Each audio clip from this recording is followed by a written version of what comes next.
Reset service. 081-880-1058. Fax number. 398-35900. Extension 102. Marketing department. 525-7892. Or click www.litefmjakarta.com. Anytime, anywhere. Light FM, best slow hit station.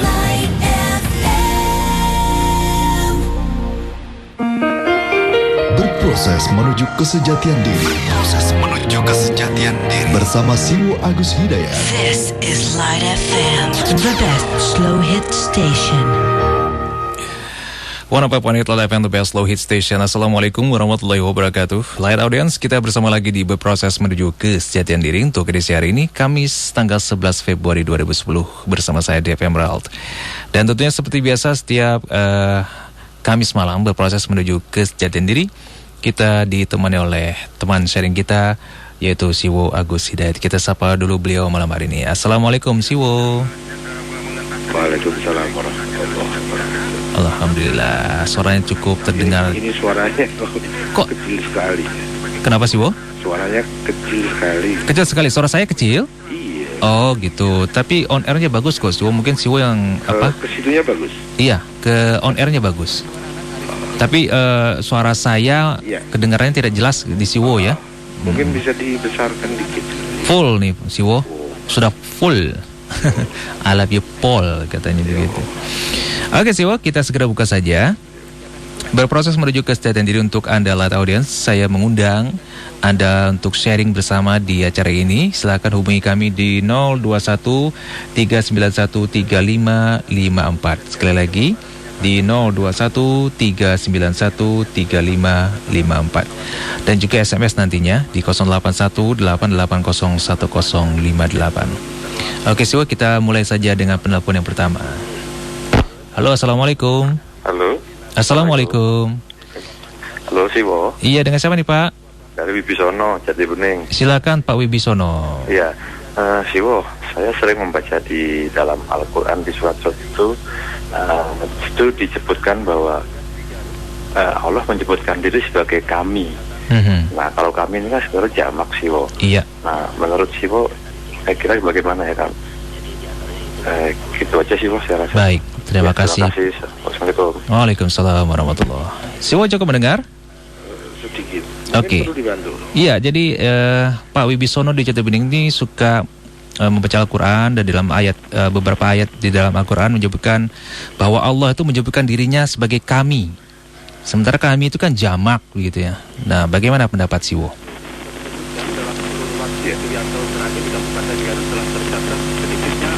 Saya ambil. Ya, silakan Siwo. Kayaknya ada suara-suara latar yang terdengar sayup-sayup di situ ya. Ada? Siwo mendengarkan? Ada suara apa? Ada suara latar gitu, kayak aja radio masuk ke situ Siwo.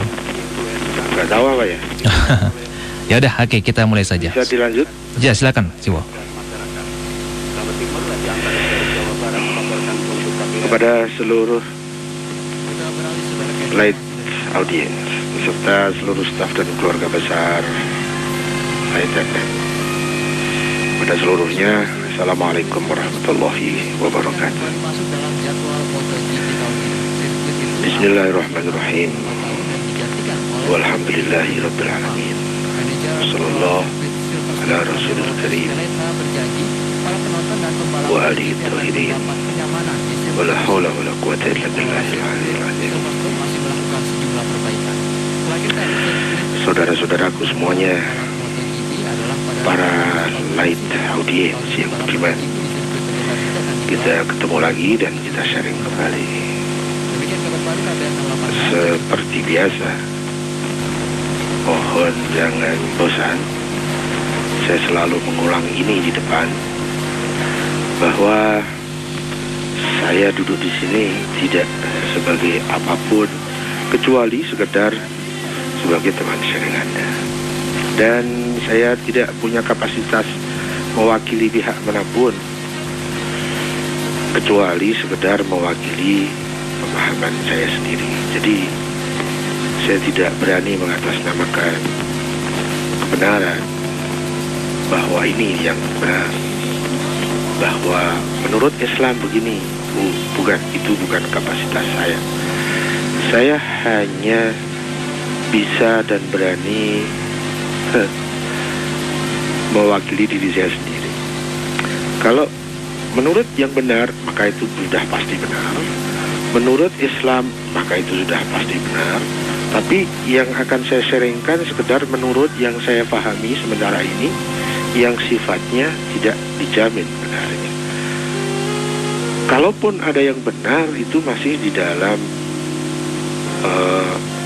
kategori yang relatif dan tidak mengikat bagi siapapun, sehingga dari sharing ini bisa diambil, bisa juga ditolak.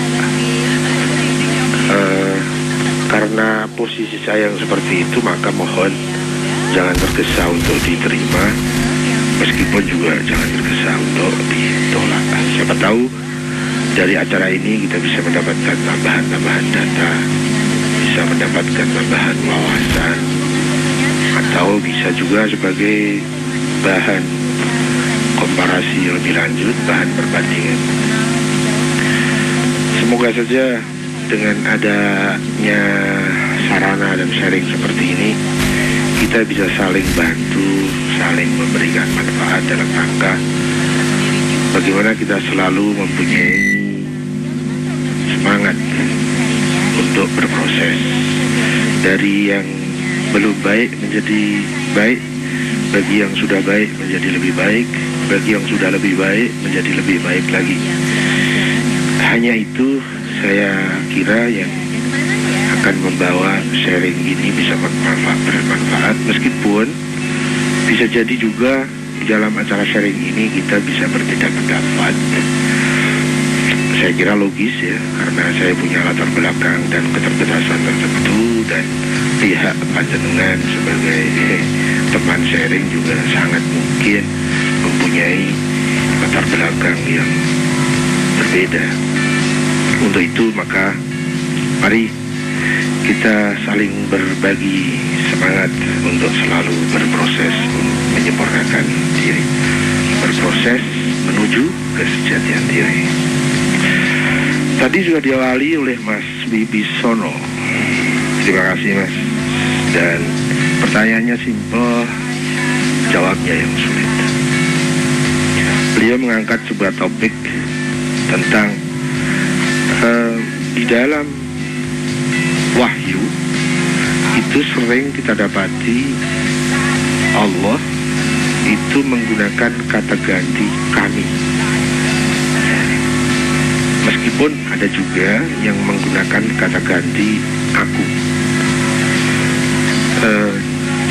Misalnya innani anallah, maka ketahuilah sesungguhnya aku adalah Tuhan. Menggunakan aku. Tetapi tidak sedikit yang menggunakan kata kami. Misalnya inna nahnu nazzalna dzikr wa inna lahu lahafidun, misalnya seperti itu. Jadi dalam tekstual dari kalimat wahyu itu, menurut tata bahasa atau grammar, ada istilah kata ganti, dan yang diangkat oleh Mas Wibisono adalah kenapa Allah itu kan satu, kenapa kok ada pakai kata ganti yang jamak? Ya, nahnu bukan ana. Kalau ana itu saya, kalau nahnu itu kami.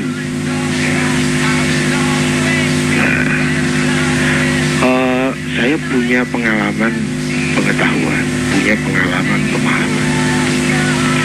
Saya pernah menanyakan ini waktu saya masih sekolah di STM. Ada pelajaran agama dan saya menanyakan ini. Kebetulan saja mungkin Pak gurunya juga sedang mempunyai bahan pertanyaan, belum punya bahan jawaban. Dan itu berlanjut cukup lama. Pertanyaan itu tersimpan tanpa jawaban. Nah, meskipun kemudian setelah berproses, belajar, diskusi, sampailah sebuah pemahaman. Tetapi mohon jangan lupa bahwa ini pemahaman yang sempat saya serap dan saya tidak sedang mengatasnamakan bahwa maksud di dalam ayat kenapa Allah menggunakan kata ganti jamak itu pasti apa yang seperti akan saya sharingkan. Tidak. Itu baru menurut kemampuan kapasitas penyerapan saya yang sangat dipengaruhi oleh sumber informasinya. Dan sumber informasi yang bisa saya raih tentu terbatas. Itu masih dipengaruhi lagi dengan seberapa kemampuan saya menyerap informasi. Itu masih lagi terkait dengan seberapa semangat yang mendorong saya ke sana dan seberapa mutu keikhlasan saya dalam belajar itu. Semuanya mempengaruhi bentuk relativitas dari apa yang saya pahami. Jadi yang akan saya sharingkan ini tidak mengatasnamakan bahwa tafsir dari ayat-ayat yang Allah menggunakan kata jamak adalah seperti ini. Bukan. Saya hanya berani mengatakan sepanjang yang sudah mampu saya serap, nah, itu saja yang akan saya sharingkan. Sehingga saya tidak berani mengatasnamakan menurut ayat, apalagi menurut Al-Quran. Dan saya hanya bisa menyampaikan bahwa tolong posisikan saya sebagai teman sharing, dan ini adalah menurut yang saya pahami. Sangat mungkin apa yang saya pahami itu saya yakini benar, tapi mungkin saya belum tahu di mana letak kekurangannya. Sering terjadi saya merevisi ilmu saya sendiri, dan begitulah seterusnya. Sekarang pun saya juga siap direvisi. Yang akan saya sampaikan sepanjang yang saya pahami saat ini benar menurut saya sebenarnya. Kita masuk ke topik.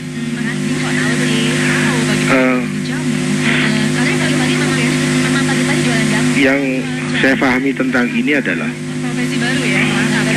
pada saat Allah menggunakan kata ganti terhadap dirinya dengan kata ganti yang jamak, kami, maka di sana ada suatu penyertaan yang sangat serius, suatu penyertaan yang sangat di quote gitu ya, sangat di tanda petik di garis bawah, karena penyertaan itu menjadi sesuatu yang sangat penting. Dan yang disertakan itu tidak sembarang yang disertakan, tetapi yang disertakan sehingga bentuknya menjadi kami, bukan aku, itu merupakan sebuah bahasa wujud, bahasa eksistensi yang membimbing, memberitahukan, mengabarkan melalui kalimat jamak itu bahwa di sana ada sesuatu keterkaitan yang sangat erat hubungannya. Saya akan mencoba contohkan seperti ini.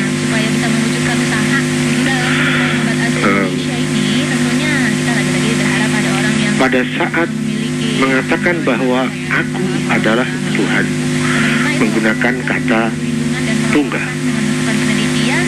Ya. Tetapi pada saat misalnya menurunkan wahyu, sering digunakan kata kami.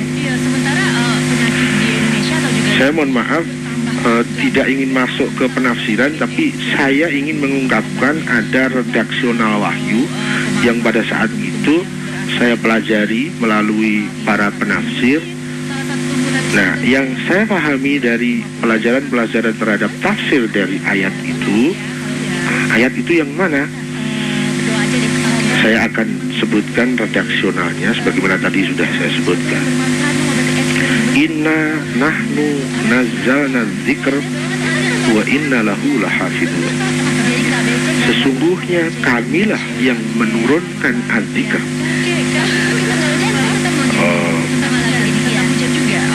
Sepanjang para penafsir memberikan bantuannya dalam tafsirnya sehingga saya bisa merujuk kepadanya, sering memaknakan az-dzikr itu dengan Al-Quran, bahwa sesungguhnya kamilah yang menurunkan Al-Quran. Tidak diungkapkan dengan redaksi sesungguhnya akulah yang menurunkan Al-Quran.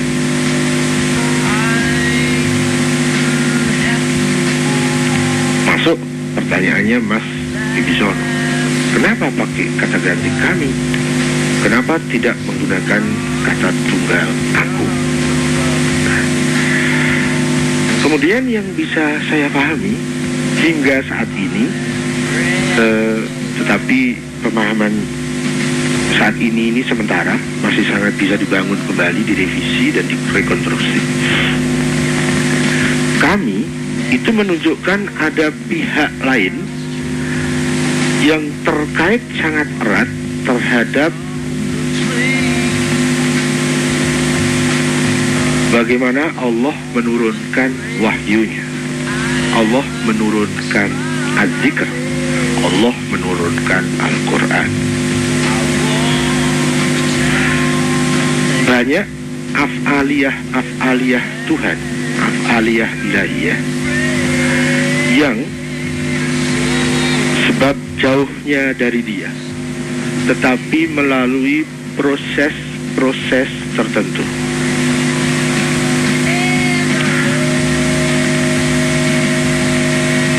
Pada proses af'aliyah Allah itu,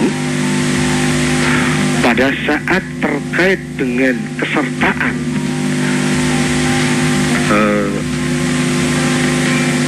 yang lain atas kehendak Allah, atas perintah Allah, atas izin Allah, itu terserta di situ. Di dalam saya mempelajari tafsir dari ayat itu, di sana kita sudah juga diajari pada bagian yang lain bahwa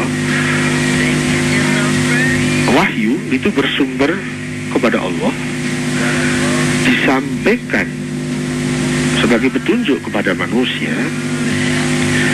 tetapi tidak dengan proses yang direct, tidak dengan proses yang langsung, tetapi melalui sesuatu itu merupakan kesertaan yang sangat penting, kesertaan yang harus ada kesertaan itu atas perintah dan atas izin Allah. Misalnya di dalam Allah menurunkan wahyunya kepada manusia, di sana ada terlibat Jibril. Kami berarti di sana ada Allah dan ada Jibril.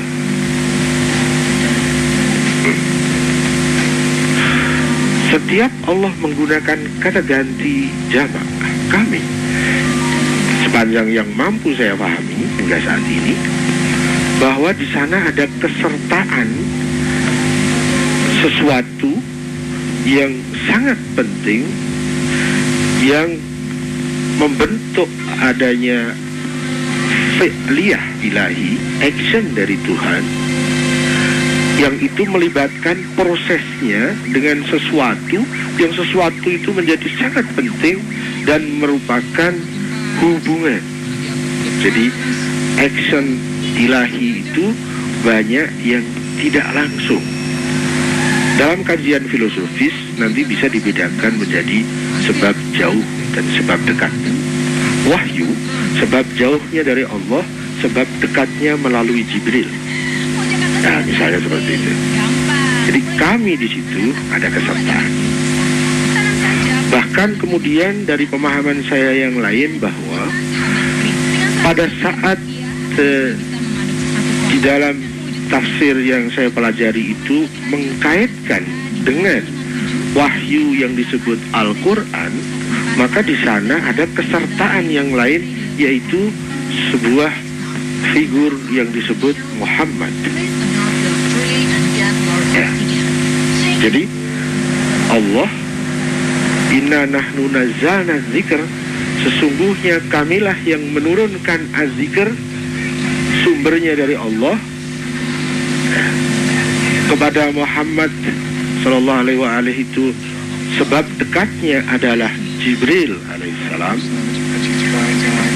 Kalau kita pahami bahwa Allah itu menurunkan az-zikr kepada saya, maka Paling tidak di sana ada kesertaan dari Allah sumbernya, kemudian ada sebab prosesnya melalui Jibril alaihissalam, melalui Muhammad sallallahu alaihi wasallam, dan kepada saya atau kepada manusia yang lain atau kepada umatnya. Pada saat kita melihat proses di situ, bagaimana Allah menurunkan artikel itu tidak langsung aku turunkan kepada dia, tidak, tetapi aku yang menjadi sumbernya, perantaraannya melalui Jibril. Ya. Jadi di sana terserta kata kami.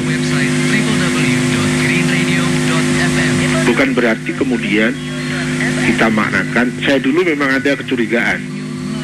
Allah kan satu, kami itu kan tidak satu. Ini gimana? Kontradiktif. Ya. Awalnya seperti itu. Nah, hingga saat ini hanya itu yang bisa saya tangkap dari kenapa Allah menggunakan kata jamak. Intinya menurut pemahaman saya, pada saat Allah menggunakan kata jamak, maka di sana di dalam prosesnya itu ada kesertaan sesuatu yang lain atas perintah dan izin Allah, sesuai dengan kebijakan Allah, sesuai dengan kemuliaan yang disertakan itu, dan sesuai dengan hukum sistem hukum ilahi. Ya, kayaknya itu yang bisa saya sampaikan. Mudah-mudahan bisa menambah data. Jangan tergesa diterima, jangan tergesa ditolak. Terima kasih. Saya kembali bos. Bos. Baik, terima kasih Siwo. Silakan untuk yang lain yang ingin berpartisipasi atau sharing pada malam hari ini, kami buka line telepon di 0213913554. Kami tunggu telepon Anda sekarang. Ini telepon yang kedua. Halo, assalamualaikum. Halo, assalamualaikum. Waalaikumsalam. Dengan siapa nih Pak? Saya mau tanya nih dengan Siwo nih. Maaf, saya bicara dengan siapa Pak? Halo. Halo. Iya, namanya siapa nih Pak? Maaf, saya dari hamba Allah dari Tangerang. Hamba Allah Tangerang. Iya. Silakan. Saya mau tanya nih Siwo. Kenapa seseorang yang sedang melakukan zikir siri itu seluruh tubuhnya kenapa bergetar atau bergerak secara serius gitu ya? Lalu apa maknanya pergerakan itu sendiri? Pergerakan itu ya? Saya kira itu saja. Baik. Ya, assalamualaikum. Waalaikumsalam warahmatullahi. Cukup mendengar ya. Pertanyaan terakhir tadi apa warnanya? Apa maknanya pergerakan itu? Maknanya? Ya.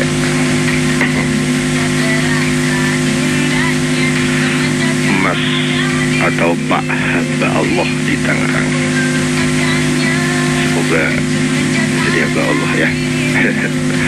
Hamba Allah itu predikat tertinggi bagi manusia, itu adalah hamba Allah. Hamba Allah itu profesi yang paling mulia. Hamba Allah itu adalah kesuksesan tertinggi bagi manusia. Ya, mudah-mudahan menjadi hamba Allah ini. Mas hamba Allah ini. Saya sering terjebak kepada hamba diri saya sendiri, hamba tujuan saya, hamba target saya, hamba cita-cita saya, hamba egoisme. Ya, kalau hamba Allah, dahsyat. Beliau mengangkat sebuah topik berkaitan dengan masalah zikir siri. Kenapa pada saat seseorang sedang melakukan zikir siri tubuhnya bergetar? Apa maknanya itu?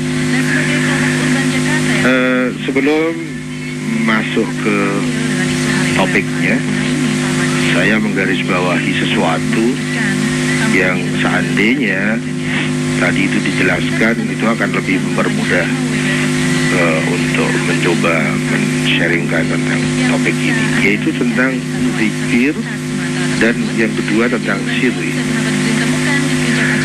Karena saya mendapatkan pemahaman tentang zikir itu ada perbedaan definisi antara komunitas A dan komunitas B. Ada yang memahami, mendefinisikan pengertian zikir itu pada saat seseorang mengulang-ulang kalimat suci atau juga sering disebut dengan wirid.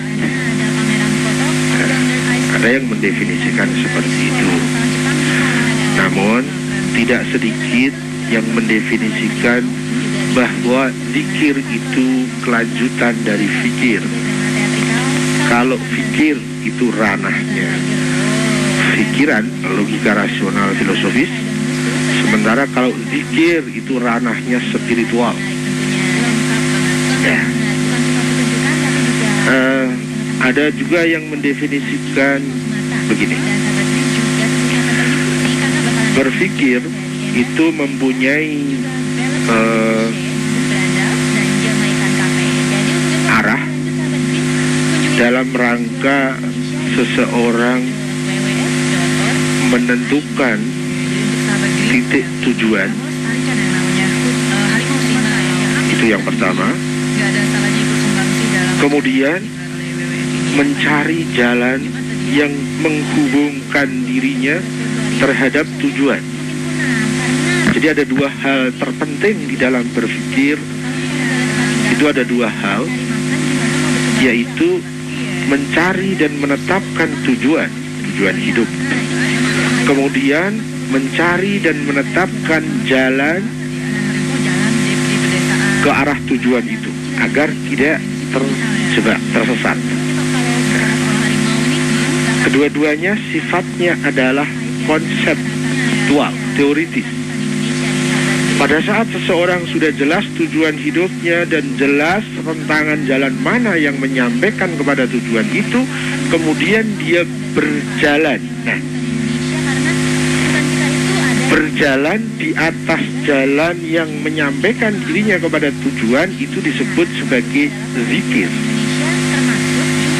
Jadi zikir itu bisa semua aktivitas, bisa merupakan action setiap hari 24 jam sehari.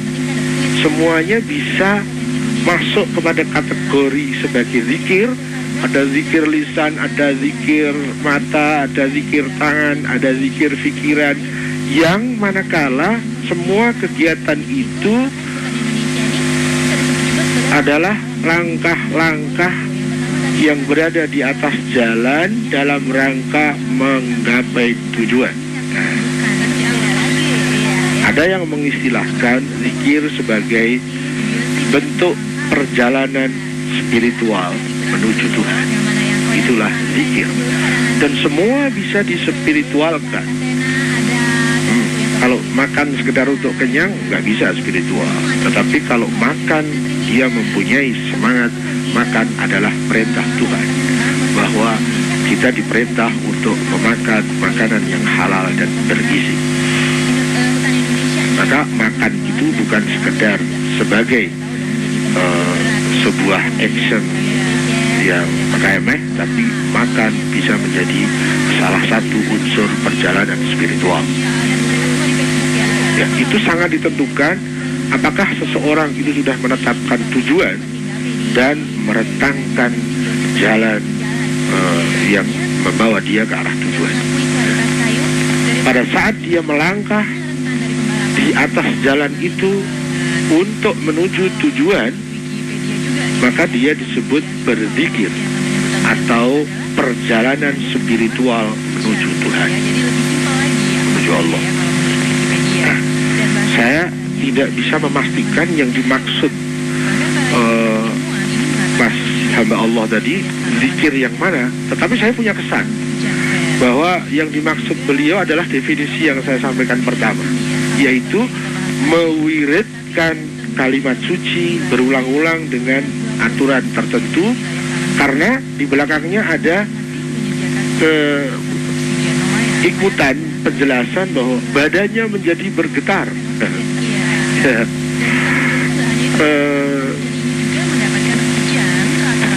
Jadi yang bisa saya tangkap,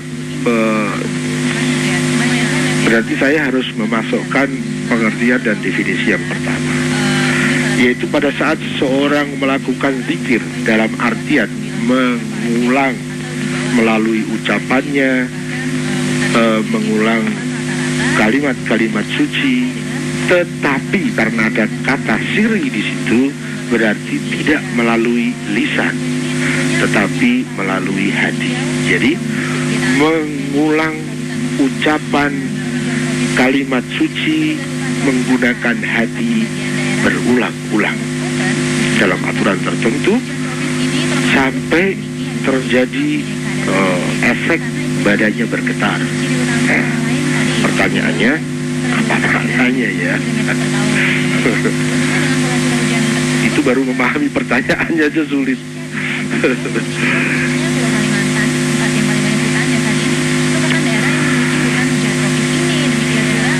Di dalam berzikir itu masing-masing orang itu bisa mempunyai mutu yang berbeda-beda. Ada yang bermutu, ada yang lebih bermutu, ada yang kurang bermutu. Satu kata kalimat suci, semakin orang yang melafazkan kata kalimat suci itu semakin memahami apa yang dikandung di balik kata-kata itu, maka ucapannya akan semakin bermutu. Sangat berbeda dengan kata yang sama, kalimat suci yang sama, yang diucapkan oleh orang yang tidak memahami kandungan makna dari kata atau kalimat itu. Lebih berbeda lagi, satu kata atau kalimat suci yang digunakan oleh seseorang diucapkan untuk menjustifikasi dirinya atau untuk menjadikan tameng bagi dirinya dengan kehendak-kehendak yang tidak sesuai dengan kalimat itu. Ya misalnya membakar rumah orang sambil teriak Allahu Akbar. Itu kontradiktif meskipun kalimatnya suci. Ya misalnya seperti itu. Seseorang yang melafazkan kalimat berulang-ulang tetapi tidak disertai dengan ketajaman makna terhadap kalimat yang dibacanya itu, ya, itu baik-baik, tetapi mutunya berbeda dengan kalimat suci yang dilafazkan oleh seseorang yang seseorang itu mempunyai ketajaman makna dari kalimat itu. Bahkan mungkin kalau mau diperbandingkan begini, satu kalimat suci yang diulang 1000 kali oleh seseorang tetapi tanpa ada kandungan makna dari kalimat itu bagi orang itu, bisa jadi tidak lebih bermutu dibandingkan satu kata yang tidak diulang oleh seseorang tetapi orang itu syarat dengan pemahaman dan ilmu-ilmu yang dikandung di balik kalimat suci itu. Sehingga antara orang satu dengan orang yang lain pada saat berzikir itu berbeda-beda mutunya. Ya. Efeknya pun berbeda-beda. Ada yang efeknya sampai kepada perbaikan keyakinan karena didoktrin dengan kalimat itu, ya. Itu sering sekarang diadopsi oleh para motivator, ya. Saya dulu pernah ikut ke kursus-kursus motivator ala multi-level itu, ya. Wah, itu diajari dengan metode itu. Metode apa? Metode dengan mensugesti diri sendiri. Metodenya dengan mendoktrin diri sendiri. Salam sukses, luar biasa. Nah, itu mendoktrin diri sendiri. Ya, kita diajari begitu pada simulasi-simulasi motivasi itu kan. Nah, itu banyak digunakan oleh para motivator.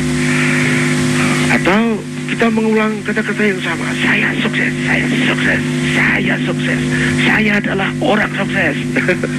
Ya, itu bermakna sebagai doktrin terhadap diri sendiri. Apakah ada gunanya? Oh ada pengaruhnya, ada. Nah, sepanjang doktrin itu baik, maka akan ada efek baiknya bagi diri kita. Nah,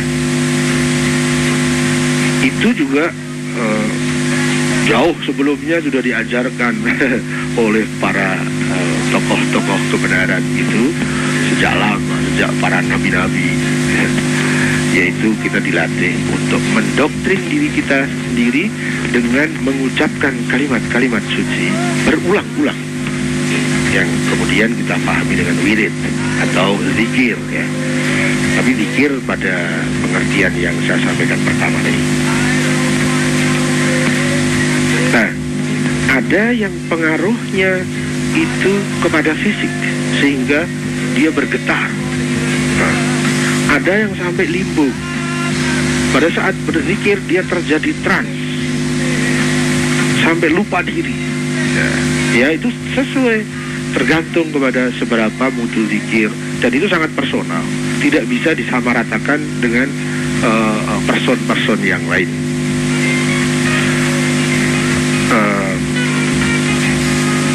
Itu yang saya pahami. Tetapi kalau ditanyakan apa maknanya, itu yang saya tidak tahu, karena itu sangat spesifik dan personal.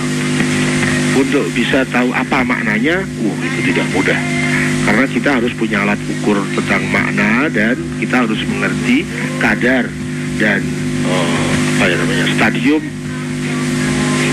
terjadinya bergetar itu yang seperti apa. Karena bergetarnya person A dan personal B bisa berbeda. Ya, jadi ya hanya itu yang saya mau jaringkan. Mudah-mudahan deh, kalaupun ada efek-efek yang kita bisa rasakan, tapi esensinya yang saya tahu bahwa zikir yang pengaruhnya esensial adalah yang bisa memperbaiki moral kita, yang bisa memperbaiki kepribadian kita. Semakin banyak berzikir, semakin kita pemaaf. Semakin banyak berzikir, semakin kita tidak punya susah. Semakin banyak berzikir, semakin kita bergantung kepada Allah. Tetapi, mohon maaf, saya pernah mengalami itu. Semakin banyak saya wirid, semakin saya sombong. Karena saya merasa jauh lebih baik daripada orang lain. Hati-hati aja itu. Nah, karena banyak jalan itu, banyak jebakan-jebakannya. Disitulah pentingnya kita harus selalu berproses menuju ke sejatian diri. Kembali ke bos. Baik, terima kasih Siwo. Baik, sudah pukul 21:39, masih ada waktu untuk Anda. Kita cari penelpon berikutnya di 0213913554. Jadi semakin banyak kita berzikir itu semakin sombong gitu ya Siwo. Itu yang harus dihindari ya. Hah? Kalau kita salah memanage niat. I see. Kalau kita salah fokus terhadap tujuan. Semakin kita secara formal beribadah, tapi akibatnya membawa egoisme semakin terpupuk. Oh iya. Seharusnya semakin banyak berzikir semakin tawadhu kita gitu. Semakin semakin tunduk. Iya. Semakin bisa ngomong diri dan ngomong orang lain. Betul. Baik, kami buka kembali line telepon untuk Anda light audience di 0213913554. Halo, assalamualaikum. Waalaikumsalam. Iya, dengan siapa nih Mas? Ruli, Bekasi. Silakan Mas Ruli di Bekasi. Assalamualaikum Ciwo. Waalaikumsalam warahmatullahi. Ciwo mohon sharing ya. Mengenai pemahaman akhir-akhir ini tentang pluralisme agama. Tentang? Pluralisme agama. Oh, pluralisme. Ya. Dimana kalau nggak salah 2 minggu yang lalu, apakah ini juga ada hubungannya dengan pernyataan Ciwo mengatakan bahwa semua agama itu benar. Padahal yang sementara ini saya ketahui bahwa hanya Islam sajalah agama yang benar. Ya. Demikian Ciwo. Halo, bisa? Halo. Waalaikumsalam warahmatullahi wabarakatuh. Jadi tentang pemahaman pluralisme agama, Siwo. Kan Siwo bukan hanya 2 minggu yang lalu, tapi minggu yang lalu juga pernah Siwo mengatakan bahwa sebuah agama itu adalah benar. Nah, pemahaman Mas Ruli Bekasi ini hanya Islam lah yang benar. Bagaimana tanggapan Siwo? Cukup, terima kasih. Ya.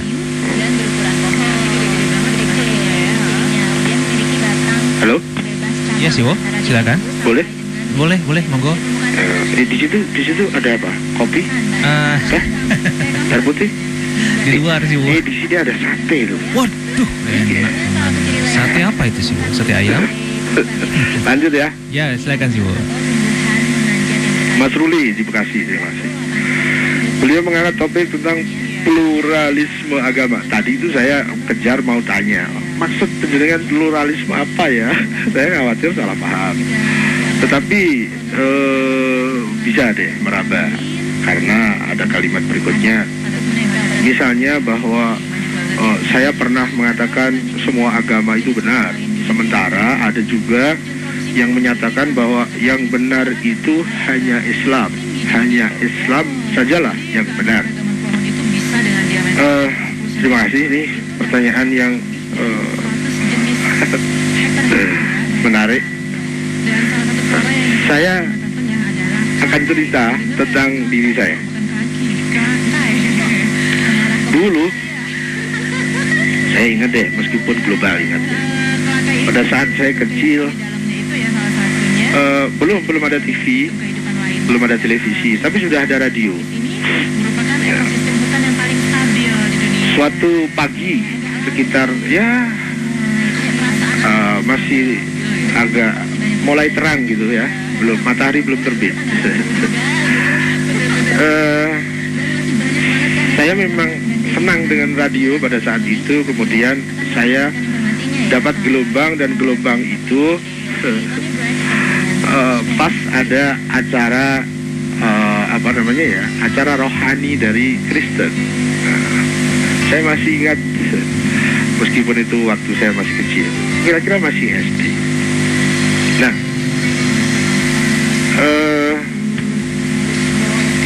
saya sudah punya perasaan bahwa nyetel ginian boleh nggak ya? Itu sudah ada perasaan pada saat itu.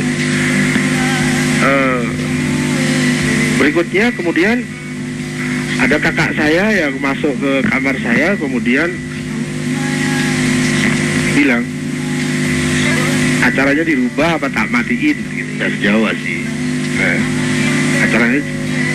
Acaranya diganti apa radionya tak pateni gitu. Emangnya kenapa? Jangan nyetel gituan. Ya, jadi bahkan lebih dari itu, bahwa kecil saya itu dilingkupi dengan informasi-informasi, baik informasi melalui pendidikan, informasi melalui pengajaran, ataupun informasi yang melalui tradisi-tradisi yang memberikan masukan ke saya untuk membenci agama lain.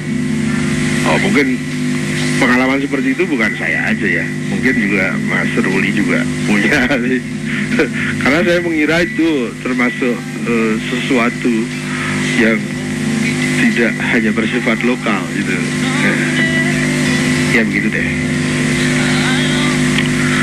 Kemudian setelah saya mulai bisa berpikir lebih serius, sekitar umur 22 tahun, saya mempertanyakan diri saya, kenapa saya ini Muslim? Siapa sih yang menghendaki saya ini menjadi Muslim, pemeluk agama Islam? Nah, mulai terjadi sebuah fase baru. Bukankah setiap agama mengatakan dirinya benar? Nah, kenapa saya mesti memilih Islam? Setelah saya teliti ke belakang, ternyata bukan saya yang memilih, tapi saya dipilihkan oleh orang tua, saya dipilihkan oleh keluarga, saya dipilihkan oleh guru saya dipilihkan oleh lingkungan masyarakat dan informasi yang melingkupi saya pada saat itu. Oh, jadi saya ini masuk Islam bukan kehendakku sendiri.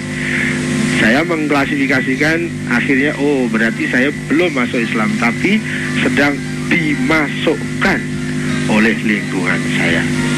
Terjadi proses berikutnya sampai kemudian saya menyatakan diri masuk Islam 5 Februari 1982. Nah, 82 deh. Lupa tahu deh. Saya masuk Islam. Begitu saya masuk Islam, setelah mengadakan perbandingan agama, kebencian saya terhadap agama lain mulai berkurang. Pada saat saya mempelajari agama A, agama B, agama C, bingung dewi. Bagaimana mempelajari satu agamanya sulit setengah mati, harus mempelajari sekian agama dan harus memilih mana yang paling utama. Ya, walhasil akhirnya saya memilih Islam. Saya punya faktor yang sangat strategis dalam bentuk perbandingan itu, yaitu faktor konsepsi ketuhanan. Dan saya mengira dengan kesimpulan saya waktu itu bahwa Islamlah yang mempunyai eksistensi dan konsepsi ketuhanan yang lebih sempurna. Terus berjalan, setelah saya masuk Islam, saya bingung sendiri. Ini Islam yang mana ini? Islam ada A, B, C, D, X, Z. Lebih banyak. Jadi saya harus membanding jauh lebih banyak ketimbang saya membanding agama. Lebih banyak perbandingan mazhab di dalam Islam daripada perbandingan agama. Bingung deh pokoknya.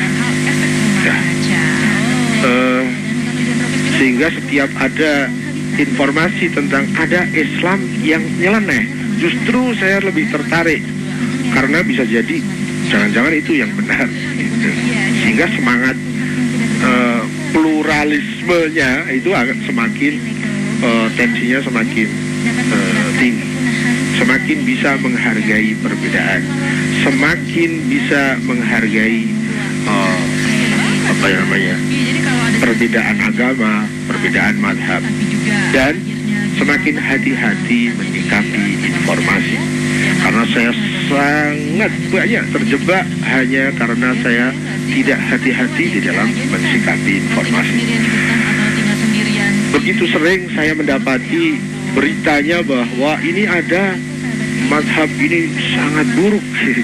Saya begitu lari masuk ke dalamnya, yang ini yang dibilang buruk gitu. Ya begitulah, saya sering mendapati seperti itu, maka saya harus hati-hati mensikapi informasi. Karena informasi itu bisa sumbernya yang valid, ada yang sumbernya sembarang. Kan masyarakat kita kan hobinya kan komentar, bukan hobi klarifikasi dah. Jadi kalau kita tidak hati-hati mensikapi informasi, kita akan terjebak di tengah lautan komentar-komentar yang tidak bertanggung jawab. Semakin berproses ke sana, semakin semangat pluralisme saya semakin tampak, semakin tinggi, semakin mampu mensikapi perbedaan-perbedaan. Ternyata kenapa ini dan itu berbeda? Karena banyak faktor yang menjadikan berbeda. Meskipun semuanya ingin kembali kepada satu ayat yang sama, itu bisa terjadi pemahaman yang berbeda-beda. Seperti itu, sampai kemudian satu fase tertentu, waktu itu saya masih mengatakan bahwa Islamlah agama yang benar, selain Islam tidak benar.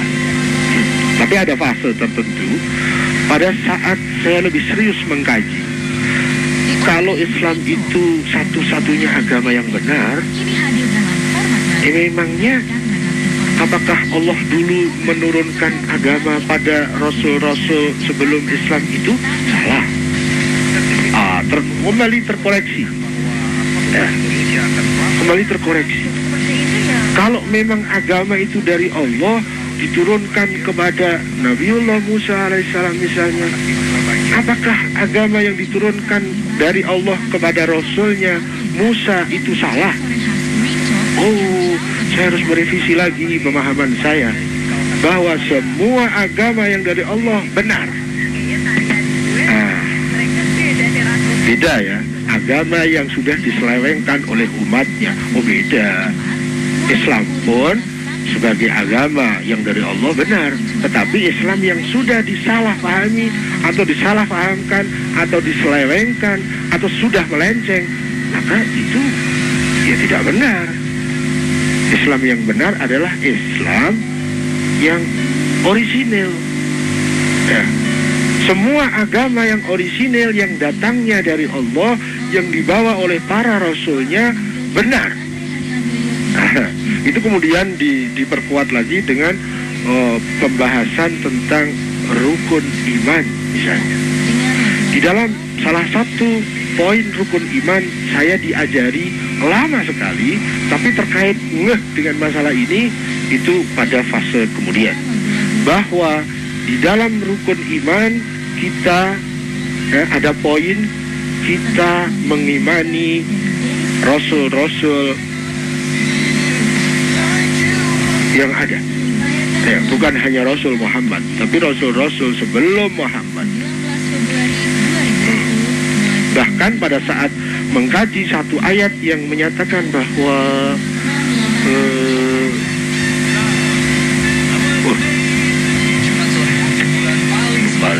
lupa sambil takut. Huwallazi arsala rasulahu bil huda wa dinil haq liyuzhirahu 'ala ad-din kullihi walau karihal musyrikun. Ini saya sambil takut dikit ya. Saya tidak ingin masuk ke ayat itu, saya hanya men-sharingkan. Saya pernah mempelajari tafsir dari ayat itu cukup serius gitu kan, bahwa kata rasul itu bisa berfungsi pada masa yang akan datang. Wallazi arsala rasulahu, Allah itu akan mengutus rasulnya, tetapi ini dalam perspektif masa yang akan datang. Ini kontradiktif, maka saya agak takut tadi. Ya. Nanti ada kajian Nabi terakhir pada Muhammad gitu kan, tapi rasul ada loh, rasul yang lain di masa mendatang. Saya ada beberapa pemahaman terkait dengan penafsiran dari ayat ini.